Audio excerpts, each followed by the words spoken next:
Hi, my name is Robert, and today what I'm going to do is I'm going to actually show you some minor differences between a Windows computer and a Mac computer. And basically what I'm doing right now is I'm literally just recording my screen, like the actions I'm doing on my screen. And one of the cool things is I didn't have to download any extra software. It just comes with it. It comes with the QuickTime Player. The QuickTime Player, all I got to do is open it up, go up here to File, start a new screen recording. Obviously, it's grayed out right now because I'm already recording, so it's not going to let me do that. So it's real simple, and yeah. So one of the first things that you're going to notice is that there's not a whole lot of icons on my desktop, so that's a little bit different than Windows. Everything kind of goes down here in this dock. Whenever you actually install new software, almost all the time it's going to go down here to this dock. If you don't want it down here, all you got to do, simply right click on it. It's going to give you an option to remove it from the dock. And there it goes. It's gone. So now you don't have to worry about it anymore. And one of the other things that I kind of want to show you is that when you just left click on your desktop like normal, up here in the corner you're going to see where it says Finder. That Finder is actually this icon down here.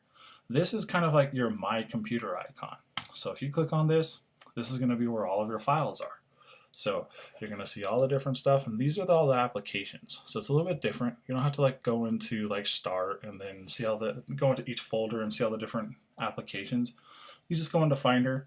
Finder's going to show all the applications, and then you can just run them from here, or you can run them from here. And if you want to put it back into your dock, like the Microsoft link that I actually removed earlier, I can just go ahead and put that right back down on my dock like that.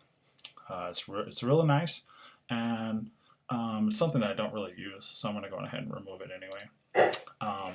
But it is really cool, but it is a little bit different. So whenever you get into a situation where maybe you're not using a Windows computer and you're having to use a Mac, it's kind of nice to know how to do some of the just basic stuff with a Mac computer, because it's not going to be the same.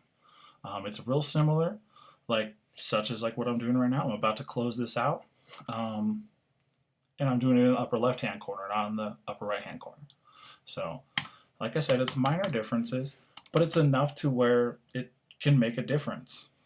So, right now you can see it says Finder up here because I'm basically just on my normal desktop. When I open up an application, such as this, you see that it actually says BattleNet up here. So normally, if it's like a normal application, it's going to give me a lot of different options. This one just literally just gives me quit. It doesn't give me a whole lot of options.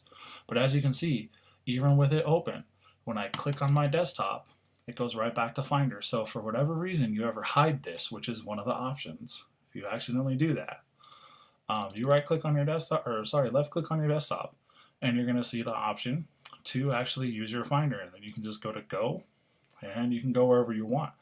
So this is another way to actually pull up the Finder and pull up like your My Computer basically. Another thing of note with the Mac computer is you don't have a start. So where's start? Is this start? Not necessarily. I mean, some of the options that you would normally see in start is here, but it's not the same options that you would normally see. But this right here, system preferences, that's your control panel. So this is how you do like a lot of customization, any changes to like the operating system that you need to do. Say you need to connect to your network. It's one of the most important things anymore is connecting to the network. This is where that's at. So in here you can see I'm connected to a Wi-Fi, and then there's my Wi-Fi connection I'm connected to right now. I can go into advanced, and you can see that I have two preferred networks. That's because I actually have two Wi-Fi networks inside of my house. So if one of them is acting up, I'll just connect to the other one, because it is kind of a big house, and you do need multiple Wi-Fi connections in order to actually cover the entire house properly.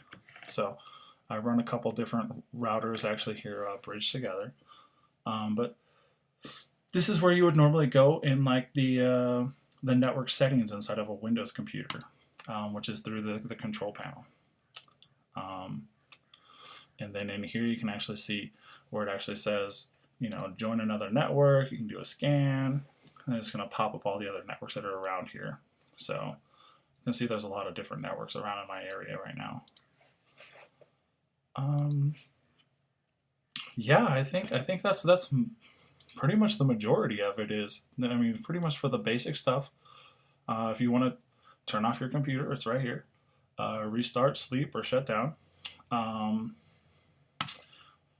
some of the shortcuts, obviously. Here's your system preferences.